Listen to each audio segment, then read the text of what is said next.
When I was 23, I had to move out of state for work. I still work with the company, but I've been able to move back to my hometown and work at the local office here. But at the time, I needed somewhere to live that wouldn't be bank breaking. I made a posting on basically all the websites for a roommate: Facebook, Craigslist, Twitter, and even on my neighborhood subreddit. I had a guy named Rob reach out to me on Facebook stating he has a room available in his place. I looked at his pictures to see if he looked like a somewhat normal guy, and he did. I was open to the idea of having a male roommate, as long as they seemed normal, even though my parents were very against it. Rob and I FaceTimed, during which he gave me a virtual tour of the place. Apparently he owned the place outright. It was a modest house in the middle of town, only a 10-minute drive from where my office would be. He also seemed pretty nice. I didn't get any bad vibes at all. His price was fair, and his rules were pretty fair too. He said it was available to move in right away, which was perfect. So it was settled. A week later, I had all my things packed and drove down. I met Rob right out front of the house, where he greeted me and handed me a key. The first thing I noticed about him was he was really short. He was eye level with me. He helped me bring some of the bigger and heavier bags inside. He showed me my room, which was furnished already. He said one of his friends had been living there and recently moved out. I replaced all the pillows and bed sheets with my own, of course. The rest of that day was me settling in. Rob, I could see, was trying to get to know me and presumably make me feel at home. I didn't get any overly friendly vibes yet. The next day was Sunday. Rob offered to drive me around town to show me around. I wasn't eager to, but I said sure, just to get off on a good start with him. He drove us around town, showing me where the good shopping centers are, good restaurants, and stuff like that. But then he offered to get us lunch. I really wasn't hungry, and he was suggesting a sit-down lunch, almost like a date. I didn't want him to get any kind of wrong idea, I just needed a room. I said I'm not hungry, and then he right away suggested we go grab drinks somewhere instead. I politely shot it down too, saying I don't drink on work nights. He was being a bit pushy, saying, come on, just a couple drinks. I still maintained my politeness and said another time. He gave up, and he went really quiet all of a sudden, like he was upset. I'll admit, I was slightly uncomfortable, but nothing I couldn't handle yet. That week was my first week at work, and so my attention was focused mostly on adjusting to the work week. It wasn't until a few days into the week that I got home and did my laundry and noticed my hamper full of clothes seemed moved. Like the clothes weren't how I remembered they were left, and it wasn't until I was loading the washing machine that I noticed a pair of my underwear was missing. I checked my room top to bottom like 5 times. It was gone. I had a disturbing thought. What if Rob... No, I refused to believe that just yet, and there was no chance in hell I would confront him and ask him that. Still, I was now starting to wish there was a lock on the bedroom door. That weekend, I bought a lockable doorknob from Ace Hardware, and while Rob wasn't home, I swapped out the current doorknob with the new one. Now I could leave the place in peace. I figured I'd tell Rob the next time I saw him. He didn't come home that night, though. He must have been working. His schedule seemed pretty random. That night, I awoke to banging on my bedroom door. It was Rob. He was saying my name, and he didn't sound happy. I checked the time, and it was like 1:30 in the morning. I decided I would pretend I'm asleep. I was honestly kind of scared to open the door. I had a feeling it had to do with the doorknob, and I was right. The next morning, I woke up to a bunch of texts from Rob saying, "We need to talk. Be home after work." I simply responded, "Is this about the doorknob?" And he responded back, "Yes." I apologized to him and said I was planning on telling him. He replied back, "It comes off today." I was getting incredibly nasty and weird vibes from his tone. My next response I thought out a little longer, and basically said how I hope he can sympathize and understand that I'm a girl and I just feel safer being able to have privacy in my room.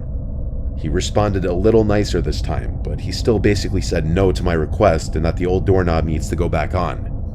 I was confused, I was upset, but I had to respect his rules.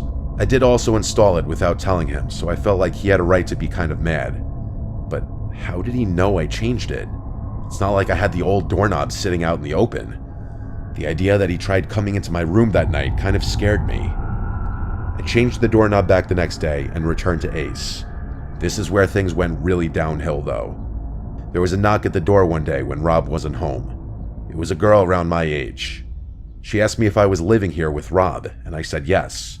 She warned me to get out of there immediately, that Rob has multiple restraining orders against him from different girls, and he's known to be a very dangerous, creepy stalker. I was at a loss for words. I asked her how she knew I was here. She said she knew that he was trying to rent his room, and that it's not surprising he opted to have a girl move in. She said she saw me moving in and wanted to wait till he wasn't home to come warn me. I thanked her so much. I truly was terrified now. I had already paid Rob for the entire month. I didn't know what to do. She said she would help me in any way she could. I took her number and she left. I started packing my things and looking for other places I could move to. I found something across town, a studio apartment sublet for a little more money. I contacted the poster of the ad, and she told me I could move in as soon as possible. Perfect. Now I just needed to tell Rob and get my money back. I started packing some of my stuff into my car, and I texted him that I'd have to be moving out tomorrow, as something with my family came up and I needed to go home. He didn't answer. He got back to the house about an hour later and asked me about my text. I came up with my best fake story possible, and he said yeah, he'll give me the money back tomorrow after he goes to the bank. I was super relieved. About an hour later, he knocked on my door and then said, "Did by some chance some girl say something to you?" I simply said, "No, what do you mean?" And he said, "Never mind, it just seems like you're running away out of here for another reason." I insisted that it was purely because of the family reasons. He said okay and left. Sadly, the story didn't end there. I woke up that night and screamed at the top of my lungs when I saw a black figure sitting on the end of the bed. It was Rob. He turned and put his hand on my mouth and went, "Shh." I said, "Please don't hurt me." And he responded, "Why would I hurt you? I knew someone said something to you. Don't believe what these girls say." I said, "You're scaring me," and this part is still just as insane to me as it was in that moment. He started to caress my leg, and he said, "I don't mean to scare you," right after I said he's scaring me. I got out of the bed and ran for the door, and he screamed at me to stop. I ran outside with my phone in hand and called the police. I hid in the bush until they showed up, and I explained the entire situation to them. They made Rob come outside and give his side of the story. Basically, I told them I just want to get all my stuff out of the room and I'm leaving. So the cops stayed there as I collected the remainder of my stuff and brought it all to my car. I also insisted on Rob Venmoing me the money back while the police were there, and he did so actually. The whole time the police were there, he tried his best to act like some normal dude, I could tell. One of the officers then pulled me to the side to tell me that this guy had been arrested before for other incidents with women, but Rob denied ever coming in my room or touching me or anything, so it was all he said, she said. I left the house and went straight to a hotel for the night. The next day, I moved into the studio apartment. Luckily, the girl who posted it was able to facilitate my quick move-in. I have never and will never live with another man who's not my boyfriend or husband ever again, or just anyone I don't know for that matter.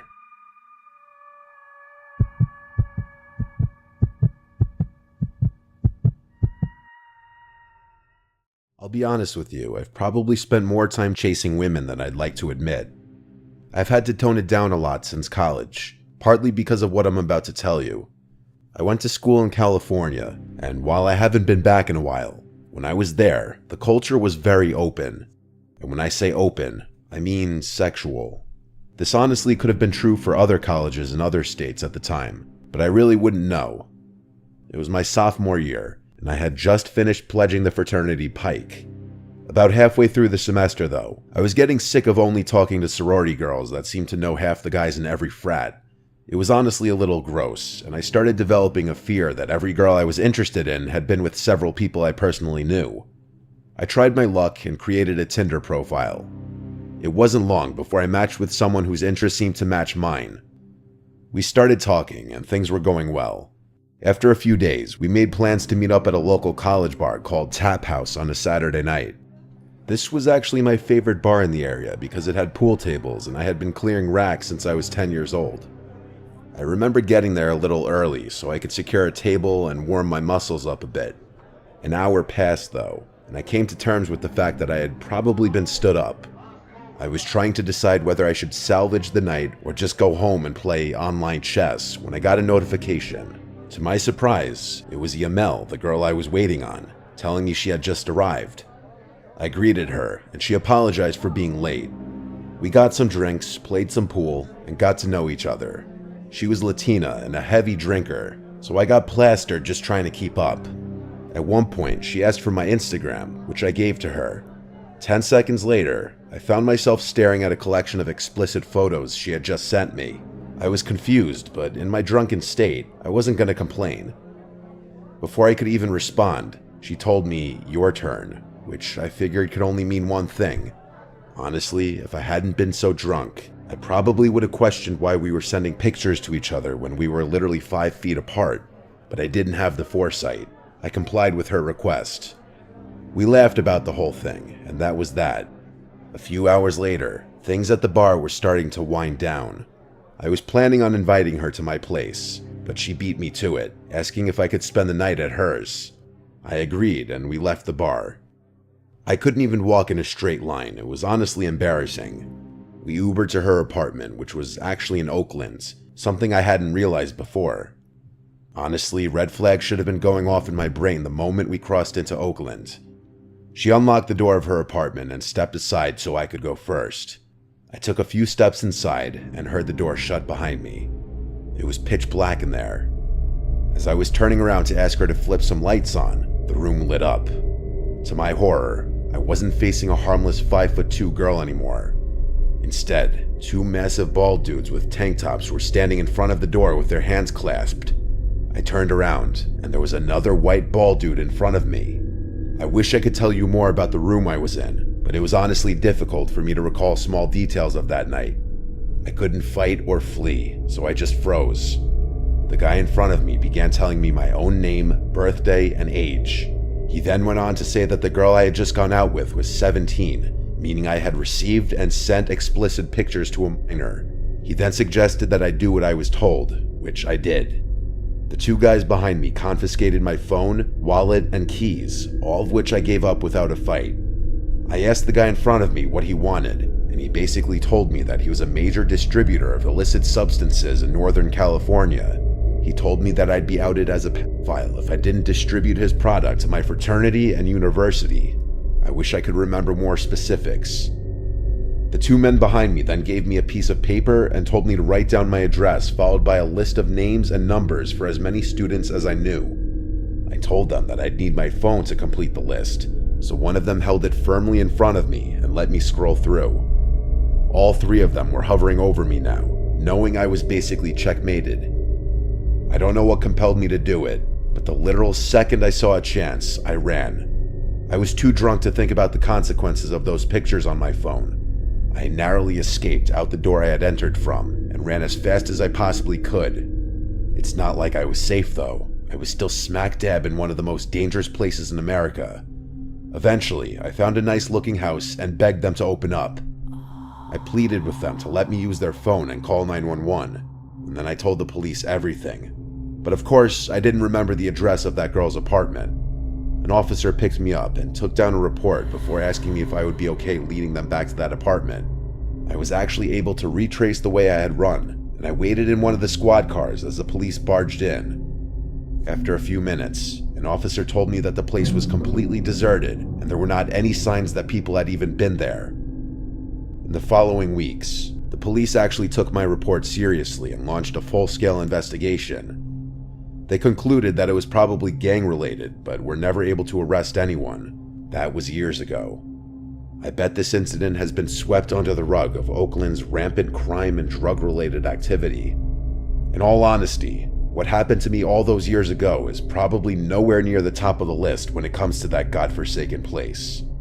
I haven't used a dating app since.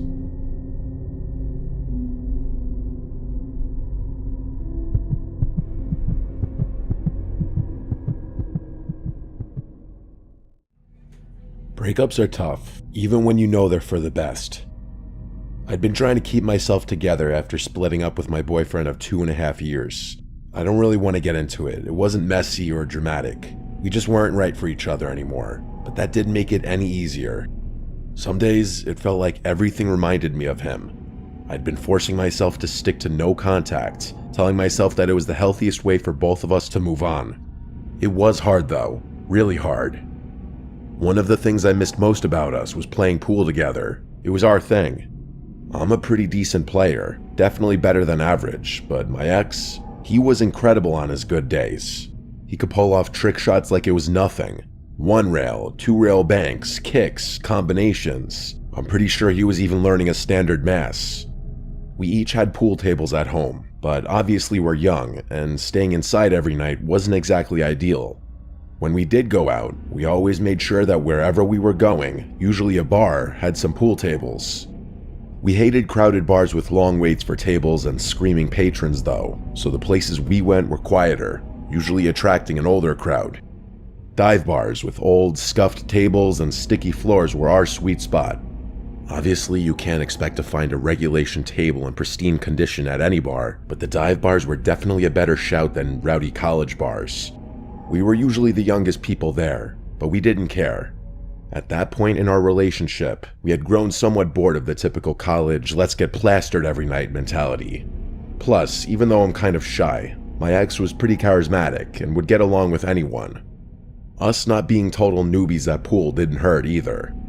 A few weeks ago, I found myself missing that part of my life more than usual. It was a random Wednesday though, so none of my friends were free. I didn't want to sit around the house feeling sorry for myself anymore, so I decided to head out to one of the bars we used to go to. I told myself it wasn't about nostalgia, that I just needed to get out. Believe me, I'm not the type of person, nor do I usually have the confidence to go out myself, but I was feeling some type of way that night. The bar was exactly the same as I remembered. Dim lighting, worn out stools, a jukebox in the corner. The familiarity was comforting, but it also stung. The memories came flooding back, and I almost turned around and left right then, but I forced myself to stay. After grabbing a few drinks, I wandered over to one of the pool tables and started idly chalking a cue. I'm not really sure what I was planning on doing there. Playing alone would have been a little odd. Luckily, my question was answered because a guy walked over. He was maybe in his mid-20s, the only person in the room even close to my age. He leaned against the table and asked if I was up for a game. I nodded and told him to rack him up. He put some money in the slot and started racking the balls. I laughed to myself as he racked them wrong, but I didn't say anything. We played a few rounds, and I started to relax. He wasn't bad, not as good as my ex, but not terrible. I wasn't going easy on him though. I won every rack we played. We chatted as we played, and he even bought me a couple of drinks. He was friendly enough, but it quickly became clear he wasn't the brightest guy in the world. I like sharp and quick-witted guys who can hold their own in a conversation. This guy, not so much. Still, I didn't mind. It felt good to just play and talk and not overthink things for once. I was having a good time. After the fourth game, he popped the question, asking if I wanted to go back to his place. The question caught me off guard, but I guess I couldn't have been too shocked. I froze for a second before shaking my head. I tried to make it playful, saying he'd need a second date for that. In all honesty, I just didn't want to move so quickly. I guess I wouldn't have been totally opposed to taking things further with him, but a random Wednesday night wasn't the time for that. I guess I didn't do a good job turning him down though, because his entire demeanor changed. His smile dropped, and he literally started scowling at me. I was not prepared for what happened next. He said, "Are you serious?" and grabbed my wrist, saying something about spending all that money on those drinks. Before I could respond, he snatched my purse too. I had never been in a situation like that, so instead of screaming or fighting, I just kind of froze up. Even though we were in a public place, I was still terrified. Luckily, a couple of older guys at the bar noticed what was happening and stepped in. I'm honestly not sure what I would have done had they not. One of them told the guy to let me go. The guy glared at me, muttered something under his breath, and threw my purse back onto the table before storming right out of the bar. My heart was still racing, and I thanked those guys profusely for helping me out. That was it for me though. I called an Uber and left the bar, still kind of shocked and trying to process what had just happened. I decided to close my eyes in the Uber. I must have fallen asleep because the next thing I remember is the Uber driver gently waking me up. We were parked across the street from my house. I thanked him, got out of the car, and started walking toward the door. As I rummaged through my bag for my keys, I impulsively checked my phone for the first time since leaving the bar. That's when I saw it. That god-awful notification, AirTag found moving with you. I nearly dropped my phone. My hands started to shake as I rummaged through my purse, tossing aside my wallet and makeup until my fingers brushed against something unfamiliar. I pulled it out and stared in disbelief. There was literally an AirTag in my bag. A wave of panic hit me, way worse than what I was feeling earlier. I was still standing in the middle of the street, so I threw it on the ground and stomped on it a bunch of times until I was sure it was broken. I fought back a scream and started breathing heavily. The cold wasn't helping. I needed to get inside. I looked around frantically, but the street was completely empty. Whoever had planted the AirTag, probably that guy from the bar, would know exactly where I was. Maybe not my exact house, but the street for sure. The houses on my street are large and spaced out, so he'd definitely be able to narrow it down. I grabbed my purse and sprinted to the back door, fumbling with the lock before finally getting inside. I slammed the door behind me and locked it, my heart pounding so hard it felt like it might burst. I was safe, but I couldn't stop shaking. I walked up to my room, wondering how I had gotten myself into this mess. Normally I'm asleep by 10 and out cold for 9 or 10 hours, but there was no way I was going to sleep that night. I looked out my bedroom window, thinking maybe the scenery would lull me to sleep or something. As I was looking out the window, kind of mindlessly, I noticed an old, beat-up Lincoln drive slowly past my house. Nothing too unusual, but it was kind of late for cars to be driving on a residential road. But then it came back from the opposite direction, and I knew something was wrong. It passed even slower the second time, like the driver was scanning the houses. I didn't want to face the reality of the situation, but when it passed a third time, I had no choice. It was the guy. It had to be. He was trying to find my house. I wanted to scream again. The next time the car passed, the driver's side window was rolled halfway down. I wanted to call the police, but I didn't want that guy to know he was in the right area. I know that doesn't make any sense, but I was so scared and couldn't think straight. The next time the car passed, the driver's hand was hanging out of the window, holding something. It looked like a knife. And then, instead of driving past, the car stopped in the middle of the road, right across from my house. I ducked down, my heart beating a million beats a minute again. I stayed there, crouched below the window, too terrified to move. By the time I looked up, the car was gone. I waited for what must have been an hour, but it didn't come back. The next morning, I told my parents everything. My dad scolded me for not calling the police, but I told him I was too scared to. He called a buddy of his, a police chief, to ask for advice. His friend said there wasn't much they could do without more evidence or the car's plate number, which I hadn't been able to see. His friend told us to call the police immediately should we ever see that car again. I didn't leave the house for days. Even now, I'm really scared that he's waiting somewhere and he's going to see me enter or exit my house again. I haven't seen the car since though, so maybe the nightmare is over.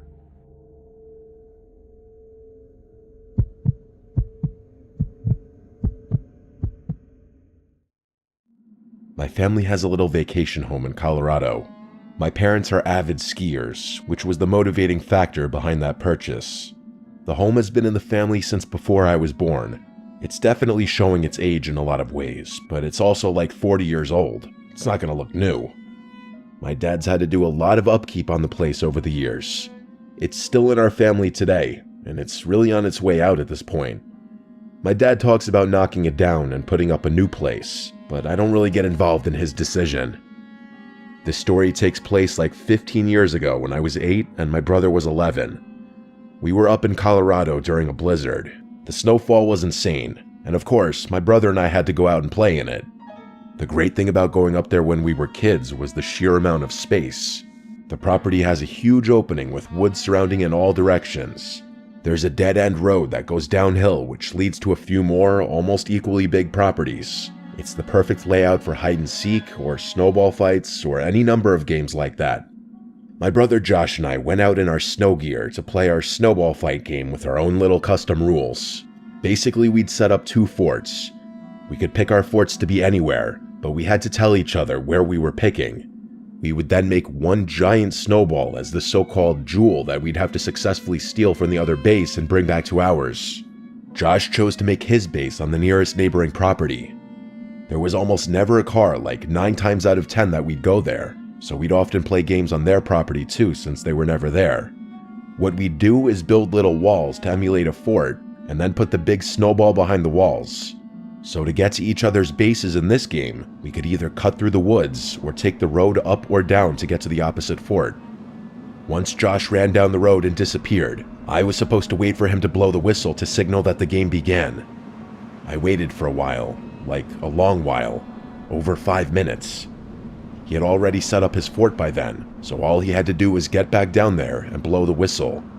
When it hit around maybe the 10-minute mark is when I decided I probably just couldn't hear the whistle from there, so I started plotting my route. Was it better to go through the woods or down the road? I opted for the road because honestly, going through the woods during a blizzard at 8 years old was a scary thought. I started trudging through the unplowed snow on the ground as flakes of snow blew into my face. With the amount of layers my mom made me put on though, I wasn't cold at all. As I approached the driveway to the neighboring property, I looked through the trees and didn't see Josh over there. With all the brush and trees bare in the winter, it was quite easy to see through the woods. So I cut into the property through the trees to kind of sneak in, but Josh was literally nowhere in sight. I saw his fort, so I looked around, and when I could confirm he wasn't anywhere in sight, I approached his fort to grab the jewel. Before I could, I heard a woman's voice yelling out, "Excuse me, are you looking for your brother?" I turned in the direction it came from, and it was an older woman at the front door of the neighbor's house. I called back that we're playing a game. She responded with, "Your brother's in here." I was very confused. I started walking towards the front steps of the house, and as I got closer, the woman's face got clearer. To my 8-year-old mind, she looked a lot older than she probably was. As I got closer to the house, I noticed at one of the upstairs windows, there was someone looking out at me. For a second, I actually thought it was Josh. It was someone with half their face covered, presumably by a black beanie, and the bottom part of their face covered under the bottom of the window. I also noticed another trail of footprints leading to the front door. They had to be Josh's. The woman was giving me a very creepy smile. I remember that feeling of my heart dropping for some reason. She waved me inside to come in and get out of the cold. I stopped dead in my tracks and screamed, "Josh!" but there was no response. The woman stopped smiling. She didn't expect me to do that. I also noticed that the other trail of footprints was doubled over. If it was Josh, his footprints turned around and headed back towards the woods. I then heard heavy footsteps from inside the house. They sounded like they were upstairs coming down. I started to run, and the woman screamed something at me or someone else that I didn't understand. I looked back once at the house, and that face that was upstairs at the window before was no longer there. I ran off the property back on the road, running through my previous footsteps. I started to hear my dad's whistling from up the hill, the whistling he'd do to get my brother and I home at dinner time. When I made it back to our driveway, my dad and Josh were there already, having been on their way to get me. Before I could even try to explain what just happened, Josh was already telling me that there were people in the neighbor's house telling him to come inside. I said the same exact thing happened to me, so my dad went down there with some kind of weapon in his hand while we waited in the home with our mom. He came back after a long while and said that the front door was locked and no one was answering, so we went to another neighbor's house, and they knew the owners of the house and they called them. This part still gives me chills whenever my dad mentions what he was told. The owners of that house were not there that weekend. Nobody was supposed to be in the house. The cops were called and everything, and my brother and I did have to speak to one of the officers on scene to describe the woman. After that, we were no longer involved. According to my dad, the back door was unlocked and the house was investigated, which turned up nothing. For this reason, my parents took home any extra valuable things in fear of a break-in while we were gone.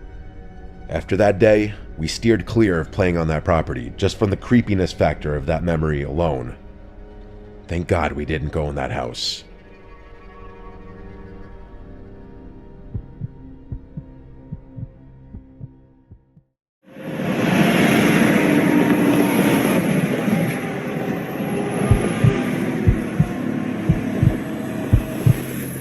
From New Hampshire. Back in my early 20s, I lived about 30 minutes outside Manchester. I had a girlfriend of 2 years that I had just broken up with. It was a strange time in my life, the kind where you're sort of wandering, figuring things out, maybe looking for meaning without realizing it. My grandmother was extremely religious and would attend liturgy, well, religiously, no pun intended. After my grandfather passed away, I started going to church with her every Sunday. I tagged along partly to support her and partly because I felt like maybe I needed a bit of grounding myself. My grandfather had been a decorated veteran, well known and respected in our community, and losing him left a huge hole in her life. Even though she was grieving, her faith was unshaken. She'd tell me that she knew he was finally reunited with the Lord, and I could see how much comfort that gave her. I admired it, honestly. Faith like that, the kind that brings real peace, is rare. I think it's something that people search for their whole lives, even if they can't always put it into words. One Sunday after the service, I met this girl. This whole thing still feels like a fever dream. I'd never seen her around before, which was unusual since our community was close-knit, especially at church. She was striking, with dark curly hair and deep hazel eyes. I waited for the service to be over and approached her. Part of me was just attracted to her, but there was another part of me that was just curious about seeing someone new there, especially someone that looked around my age. We started talking, and the spark was definitely there. I'm sure everyone knows what I'm talking about, where you just meet someone and immediately feel a connection. Her name was Kaylee, and she had a kind of quiet, mysterious charm, and I found myself drawn in. I kept trying to ask her specific questions about her past, like family and home life, but she would crack jokes and tell me I'd have to take her out for those answers. I actually really enjoyed the banter. After a little playful nagging, she told me that her family recently moved to the area and she went to college nearby, which explained why I had never seen her before. By the time we wrapped up, I managed to get her number, and I was kind of riding the high of meeting someone new. Over the next week, we texted pretty frequently and exchanged social media. I remember scrolling through her Instagram at one point, surprised that she had so few followers. I preferred that though. The last thing anyone wants is to fall in love with someone that the whole world knows. We talked about a lot of things, and she eventually opened up more about her family. I don't want to say too much, but her situation wasn't great. Her stepfather was a nasty alcoholic and frequently mistreated both her and her mother. Her biological father was substantially worse though.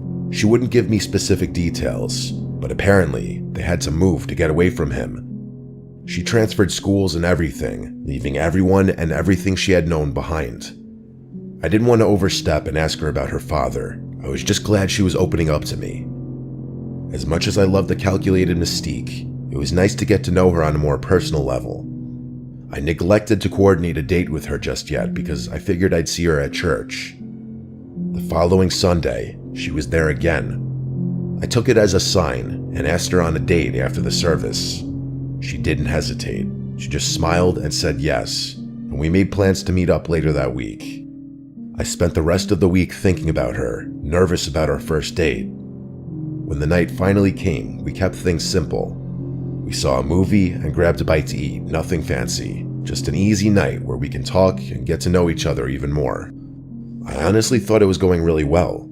She was a great listener and she seemed genuinely interested, which was refreshing. I didn't want the night to end just yet, so after dinner, I suggested going for a little drive, thinking it'd give us a chance to keep talking without the noise of a restaurant around us. So we hit the highway, driving out of town a bit. We were driving along one of those roads that was technically a highway but looked more like a normal 2-lane road. It was windy and there were trees on either side of it. Everything was perfect. It's crazy how things can change in an instant. What I'm about to describe to you is something I will never be able to purge from my mind. Out of nowhere, she started speaking, but it wasn't in English. Her words were fast, mumbled, and sounded like French or something close to it. At first, I thought she was maybe joking or testing me, but then I noticed her eyes. They'd rolled back, leaving only the whites. I swerved the car and almost crashed into the barrier. My heart started pounding because it looked like she was in some kind of trance or having a seizure. I got a hold of myself and pulled over to the shoulder, trying to stay calm. At that point, I was internally panicking. I fumbled for my phone and called for an ambulance, not knowing what to say other than I thought she was having a seizure. As I waited, I kept checking on her, unsure if she even knew where she was. She was still talking and her head seemed to be vibrating. I didn't know what the hell to do. I didn't want to touch her, but I felt like I had to do something. I had never been more terrified in my entire life. Then, just as suddenly as it had started, it was over. She snapped her head to look at me and shut her mouth. She blinked, with her eyes going back to normal, and she gave me this wild, wide-eyed expression. I will never forget that look as long as I live. Before I could say a word, she threw open the car door and literally sprinted full speed into the woods. I'll say that again, she literally ran into the woods. I was trying to make sense of what just happened, but I just couldn't move. My head was spinning, and I'm pretty sure my hands were still trembling. I sat in that position until the cops and paramedics showed up. I told them everything, even though it sounded insane. Every detail about the way her eyes looked and how she'd run off. They nodded and took my statement, assuring me that they'd try their best to find her. I must have looked insane, but they took me seriously enough.